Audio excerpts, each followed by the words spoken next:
Você é uma pessoa que é extremamente ansiosa? Você sabe me dizer o como que essa ansiedade ela acaba interferindo no seu relacionamento? Se você não me conhece, meu nome é Bruna Souza e no vídeo de hoje a gente vai conversar sobre isso. De acordo com a terapia cognitiva comportamental, que é a abordagem que eu utilizo nos meus atendimentos, a ansiedade que ela não é considerada normal, ela muitas vezes vem de crenças que são ativadas. O que é isso? Eu estou diante de uma situação, vai ativar uma crença minha e com isso eu vou ter um pensamento sobre essa situação e assim vai me gerar ansiedade. Muitas vezes essas crenças elas podem ser: eu não sou digno de amor, ele vai me abandonar, eu não tenho valor para ele. E essa ansiedade, ela se torna tão intensa que você pode acabar tendo comportamentos tentando diminuir essa ansiedade. Você pode acabar piorando a situação ou fazendo alguma coisa que não deveria fazer. Como, por exemplo, não esperar o tempo do parceiro em uma situação que vocês acabaram de brigar, não esperar ele responder uma mensagem, não entender que, por exemplo, não é porque ele está com raiva de você que significa que ele que ele vai embora ou que ele não gosta mais de você. Sua cabeça ela começa a te contar várias histórias e são histórias que te deixam muito angustiada. E quanto mais o tempo passa, mais histórias, mais ansiedade e você acaba metendo os pés pelas mãos. Algo que pode te ajudar. Que tal se perguntar de 0 a 100, o quanto que isso que eu estou pensando é verdade? O meu sofrimento, ele vem realmente de um comportamento que o meu parceiro teve? Ou é a minha cabeça que está me contando uma história e fazendo me sentir assim? Quando você faz isso, você dá espaço para pensar antes de agir. Você dá espaço para a sua ansiedade diminuir. E acaba evitando um comportamento do qual você pode acabar se arrependendo depois. Uma das coisas que você pode fazer é tentar se acalmar, esperar. Ah, mas eu não consigo, minha ansiedade está muito intensa, eu não consigo esperar. A ansiedade, ela vai passar. Essa angústia que você está sentindo, ela vai passar. Então, calma.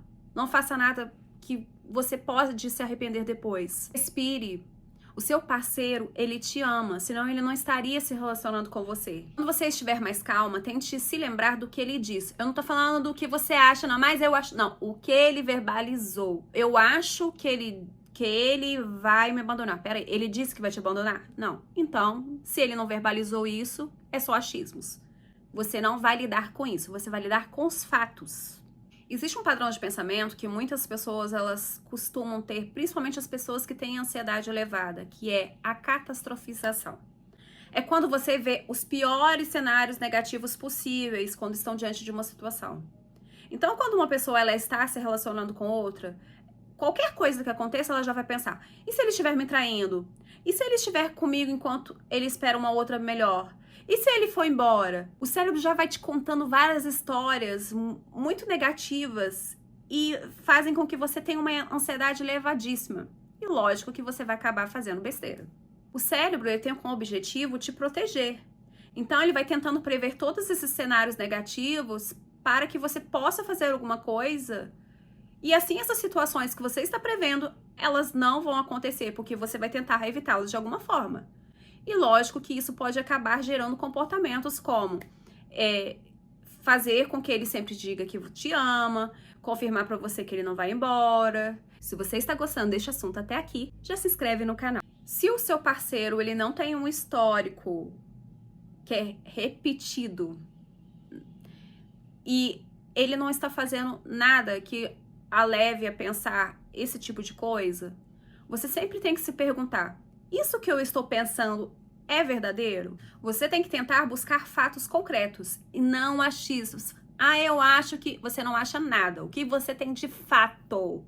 Fato que aconteceu, fato que está acontecendo. Eu acho que ele não gosta de mim. Peraí, os comportamentos dele condizem com isso que você está dizendo? Ele te procura, ele está presente, ele vai te visitar, ele tenta atender suas necessidades. É nisso que você tem que focar, nas ações dele e não no que a sua cabeça está dizendo. Quando a sua cabeça começa a te contar várias histórias, você acredita que, controlando todos os passos do seu parceiro, você vai evitar que ele faça alguma coisa. Então, quando você começa a vigiar as redes sociais dele, começa a querer que ele não saia sem você pra nada. Você começa também pra ele não sair sozinho, você começa a fazer tudo com ele, esquecendo que você tem que ter vida, né, pra gente não ter aí uma dependência emocional. Você começa a vasculhar as conversas dele, querer saber com quem ele fala, quem são os amigos dele, esquecendo que ele é uma criança adulta, responsável pelas suas próprias escolhas e que ele não precisa ser vigiado, porque se ele quiser aprontar alguma coisa, ele vai aprontar, ele vai te trair. Se ele quiser ir embora, ele vai embora. Então, diante disso, a primeira coisa que você tem que fazer, quando você se ver nesse movimento de querer controlar todos os passos dele, você vai tentar não fazer. Você vai parar. Se ele não tem histórico, não tem por que você ficar monitorando ele o tempo inteiro. Tem que ser algo natural. Ele tem que te contar as coisas de forma natural. Agora, se ele tem histórico, você tem que se perguntar por que você ainda está namorando ou casada com uma pessoa que você não confia, né? Porque não faz sentido nenhum você estar num relacionamento com uma pessoa que você não confia, que pode deixar ela por algum tempo sozinha. Quando esses pensamentos eles começarem a te torturar, comece a confrontá-los. Porque qual que é o problema do controle? Quanto mais você controla, mais situações você vai encontrar para você tentar controlar. E controle é ilusão. A gente, dentro de um relacionamento, a gente vive com incerteza. A gente não controla nada. O outro é responsável pelas suas próprias escolhas. Ele tem o direito de ir e vir, sendo até casado com você. E outra coisa, converse. Tire suas dúvidas. Não existe relacionamento sem conversa. Se você está muito ansiosa por causa de alguma coisa, está ruminando. O que é ruminando? Pensando demais em alguma coisa. É o momento de você chegar, sentar e conversar com essa pessoa. E se essa pessoa disser que é mimimi,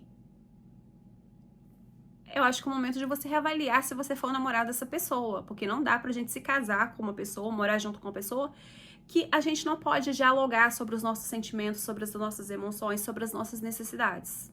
Isso é importantíssimo. O que eu quero que vocês entendam é que a ansiedade é um problema sim, quando se trata de relacionamentos. Se você tiver uma ansiedade muito elevada, ela pode sim atrapalhar os seus relacionamentos e você tem que cuidar disso no início, antes que se torne uma bola de neve. Gostou? Curte. Se tiver alguma dúvida, deixe nos comentários para a gente continuar proseando sobre esse assunto.